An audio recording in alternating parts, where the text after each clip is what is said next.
got your print on demand shop set up, you're starting to see traction on some of your items. Today, we're going to be talking about some of the red flags that can absolutely kill your print on demand business growth and how to avoid them. So, first off, congrats. You've made it this far. You have embarked upon starting your own business and you've gotten your designs up and you're starting to see people actually buy your stuff. That's amazing. You are going to incur plenty of challenges with your print on demand business. Many are completely unavoidable, but it's more so how you handle them that can separate you from people that end up giving up and people that make it through and actually make life-changing amounts of money with print on demand. I launched my own print on demand business in 2023, have grown that business to over $230,000 of revenue.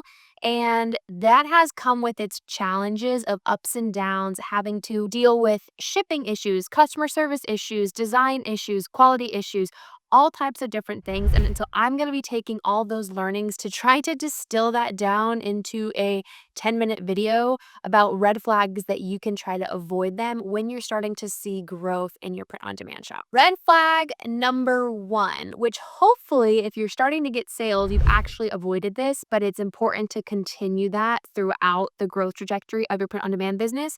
And that is not paying enough attention to your branding and the details. And that encapsulates a lot of things. But what that means is do not let your quality start to suffer as you start to get traction. Make sure that you are taking time to go through and fill out the header for your Etsy shop. You are consistently filling out all of the listing information so that way people know how to find you and Etsy knows how to put you in front of the right types of people. This also includes shop details, making sure that your promo codes are updated. It includes making sure that you're staying top of mind for the mock-up trends that are performing well. Last year, we saw flat lays perform really, really well. This year, we're starting to see more of those lifestyle images perform well with print on demand. So keeping up to date with that branding and refreshing that to make sure that as you find your right target audience, you are making sure that your shop matches that. Shop name doesn't really matter. A lot of things don't really matter, but making sure that you're giving the most amount of information in your listings as possible is very important. Make sure that you have videos uploaded for your listing, 10 spots for photos. Fill up those spots for photos. Call out reviews that you've seen perform really, really well. Call out the fact that if there is an issue with the order, you will get out a new one and there is a shipment promise for your shop.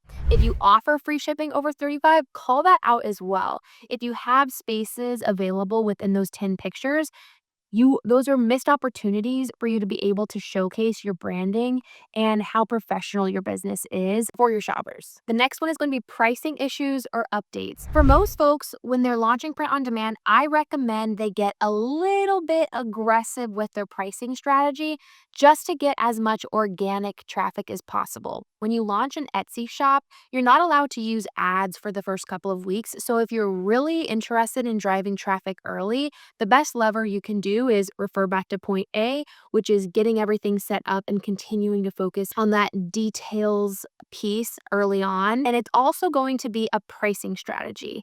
So keep in mind that with print on demand, we don't have as high a margins as certain verticals like skincare or food and bev. So we need to rely on pricing accurately to still be profitable. So when you are launching your print on demand business, I recommend taking a lower margin. Optimistically, we're trying to get up to 20 to 25 to 30% profit margin with our products early on when you're launching to get that traffic in, get those reviews flowing, and build upon that momentum.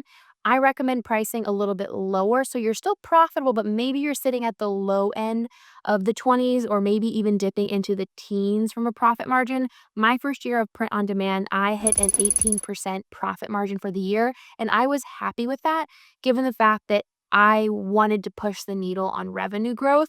So take into account if you're open to taking a little bit less margin in order to drive more volume as you build that momentum and try to find those additional pockets of success. The other thing to note here is pricing changes. I've just been hit with a large pricing increase from one of my print on demand providers that made my cost of goods go up 18% with one of my top selling products. Keep in mind that these pricing changes are part of the business, baby. You have your own business. This is going to happen. You cannot avoid that, but it's how you navigate that and make sure that you are working that into your pricing strategy. Printify is one of the best print on demand providers. If you use them, definitely go in and access the Insights tab. This is something that is only eligible if you have 20 monthly orders. So again, harping on the piece here, this is the video for somebody that is starting to grow, getting some traction, and making sure that you maintain that momentum. If you go over to the Insights tab, you're going to see a tab called Price Updates. And this will tell you if there were any price updates for the products that you assort to make sure that you are keeping an eye on if you might be able to drop your price because you just got it to be a little more affordable, or if you need to be increasing your prices to account for any of the increases that are happening across the space. They keep this super color coded for you, which typically means, red is bad, things are going up, but every now and then you'll run into a few pockets of things being green, which is exciting to see. So might be an opportunity for things that are green on how you might be able to push the needle there for those products and continue to list in that area. The next one is going to be customer service. Now with print on demand, we don't have to do any of the printing, packaging, or shipping, which is awesome, but we do have to do the customer service. So just something that as you grow and as you scale, you are going to have more messages come in about product availability, customization options, issues with shipping. Make sure that you have a protocol on what you're going to do with each one of those different types of options that comes in so you can react quickly. One of the tips that I like to do is putting in an automatic response for hours outside of my typical operating hours, just so that way I don't miss anything and accidentally respond to somebody after the 24-hour window. By having that message go out, it allows that I have a little bit more time to respond in the event that I'm super busy and not able to get around to it. Trying to get a star seller badge is super important for being able to showcase to buyers that you are a trustworthy seller. And so keeping up to date on those customer service stats of messaging and good reviews is really, really important. I tend to err on the side of the customer is always right. And if they're unhappy with their purchase, even though I don't take returns or I don't take exchanges, trying to come to some solution, whether that be giving them a really deep discount in order for them to order something else that they want, or sometimes giving them a refund, even though they typically shouldn't get a refund. Think about what makes sense as you start to scale and factor in a small percentage for refunds, given the fact that as you scale, you will have a little bit of wiggle room there. So for myself, I typically think like, okay, as I'm scaling up, there's going to be a handful of orders every month that in theory my listing says I don't take returns and exchanges. Nothing is actually wrong with the order. They just didn't end up liking it. I will still factor in a few contingency orders there to be able to refund them and make sure that I'm getting a good review. The next red flag is going to be ignoring new trends. As I've said before, we have quite the advantage with print on demand to actually catch a trend, make a design, list that design, and have it selling within 24 hours. Most brands do not have that benefit. And so, while print on demand can be passive, if this is something that you are very serious about making this into a consistent income and a side hustle income that you can actually pay your car payment with or factor in for vacations, that is going to involve consistently catching those trends and designing for those trends. I've noticed that whenever I go a month or two without throwing up many designs, I significantly see my shop sales decline. And so while it is passive to an extent, it's really not that passive if you do want to continue to grow and scale your business. And a lot of that is because of all the things I just mentioned. Prices are always changing. You've got new people coming into the market, new designs. Maybe something that you designed last year is not actually popular again this year. So all of those are important things to keep your eye on, which is why I really recommend looking into tools like Everbee, where you're able to take a look at what's performing across Etsy and really see how you can take that data and put your own spin on it to stay relevant in the market. From a trend perspective, this is also relevant with product trends. I really like to use Printify once again for their Insights tab. And so if you go over to the Insights, you can actually go over to Best of Printify. And what this will tell you is going to be the top trending products across their mix.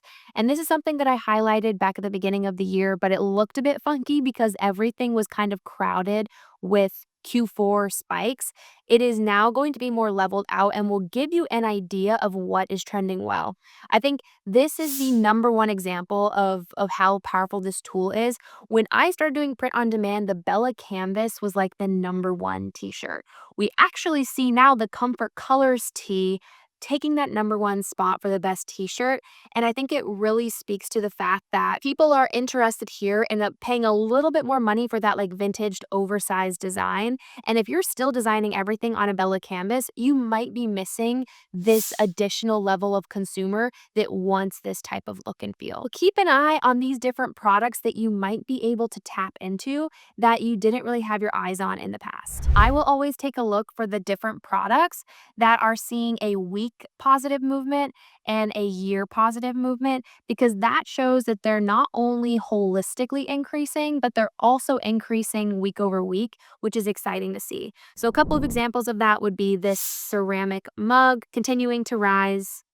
We see the same thing for the phone cases, have seen a huge increase in demand for phone cases. And we also see canvases kind of taking an increase in demand here too. So wall art is on the rise as well. All things that I've talked about here, so nothing too surprising for me, but always cool to see. The last red flag that I'm going to mention that I have battled with time and time again is going to be giving up too soon. This is not something, while a lot of folks may think that print on demand is passive, if I can get it any clearer, it is not passive if you actually want to make sizable amounts of money. Nothing is. I did not get my first sale for months when I first launched my shop, and I didn't start seeing multi-thousand-dollar revenue months until I was almost 6 months into selling on Etsy. And so things do take time, and it really is putting in the inputs early on and remaining consistent with your effort that will lead to a more profitable and sizable amount of income into your pocket. The other thing is you are going to incur these challenges, and I'm ending with don't give up too soon. You're going to want to give up at certain times. And that happened to me when I launched my print on demand business. First of all, it took me months to get my first sale. It was slow to start. When things started going in, I had issues with customer service of I have to respond to people. I ran into some hiccups with product availability. I ran into hiccups with shipping timelines extending. I also ran into a lot of issues of people knocking off my designs. It is so disheartening to come into your shop and start to see other people just selling your exact design for less that you like spent time to make. Obviously, if you're loaded, go to war with getting those listings taken down, but it's going to happen. And so if you can go into this like growth spurt that I'm manifesting you're about to be on, and just know that you're going to run into these challenges, you'll have a little bit more peace when it does happen. That is it. Those are my top red flags that can kill your print on demand growth. If this is helpful whatsoever, please like and subscribe for more content like this.